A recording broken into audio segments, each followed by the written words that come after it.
I think the operator's ready this time. Okay. Greetings from the Dawson Academy in St. Petersburg, Florida. I'm Pete Dawson, and believe me, it's an honor to share some thoughts at this meeting, especially since your president, Steve Miller, is one of our faculty members, and also because I personally hold this academy in such high regard. The theme for this meeting of becoming a butterfly really strikes a chord, because metamorphosis from usual and customary to master dentist requires change. And that change involves a specific process of learning, not just the many concepts of clinical dentistry, but also change from simplistic practice management concepts to a more sophisticated understanding of leadership, staff training, marketing, monitoring, and control of every element of the business of caring. There are so many exciting new tools for both clinical and management advancement. The practitioner today must understand the financial implications of purchasing these technologies and must be adept at analyzing the return on investment to prevent overloading the practice with too much debt. Cone beam imaging, lasers, CAD/CAM technology, and digital radiography are all tremendously exciting, but they're also expensive. I see an important role for the Practice Academy in helping dentists to develop a sound plan for acquiring the most useful technologies, but in the most beneficial manner, and with appropriate timing as a practice grows. This is especially important for young dentists entering practice with high debt. There's nothing that will create as many problems of stress and discontent as too much debt. And it's our consistent observation that it's a severe roadblock to practice improvement.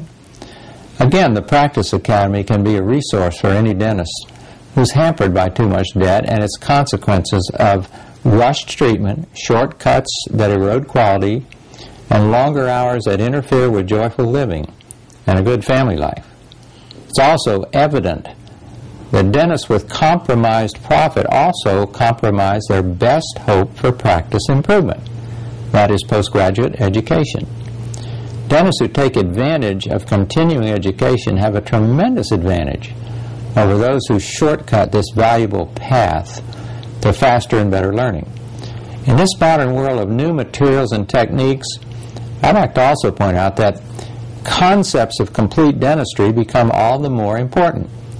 Being focused on materials rather than on principles is an invitation to a lot of substandard dentistry. Dentists today must become physicians of the masticatory system.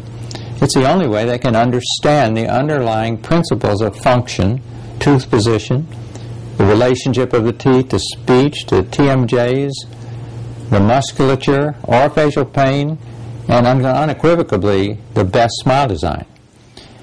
It's also the key to long-term stability and the ability to be consistent in achieving predictable treatment success. Now, when we put together a superb understanding of clinical requirements for success with a clear understanding of how to manage and control a practice, we have the magic formula. The formula for an exceptionally rewarding practice life. And that is also the means for a wonderful life outside the office. For many years, the Dawson Academy has stressed that a key measurement for practice success is a successful, happy family life, with enough time and resources to enjoy it to the fullest.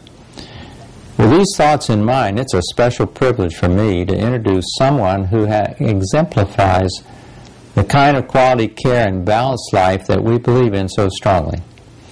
I met John Cranham as a new practitioner who had to borrow the money to attend my seminar on the concept of complete dentistry.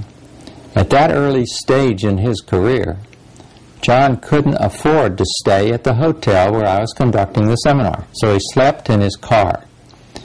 In seeing the passion John had to practice in the best possible way, I invited him to join a 20-person focus group that I formed to test our concepts of combining clinical principles with management principles. The focus group was set up to monitor every aspect of practice and provide data on computer printouts. John implemented and cut no corners, He took a small tooth-by-tooth practice and transformed it into complete dentistry, and now very much on complex interdisciplinary patient needs.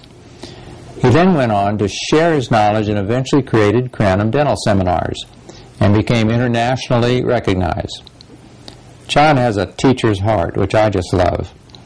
In 2006, I asked him to join my faculty at the Dawson Academy.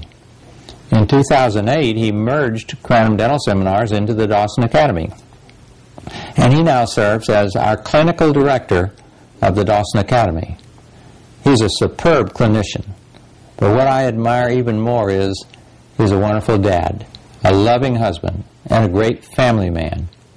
He's the personification of what life can be like when a practice is managed with quality care and total integrity. I'm proud to call him my friend, and it's an honor to introduce him to this outstanding academy.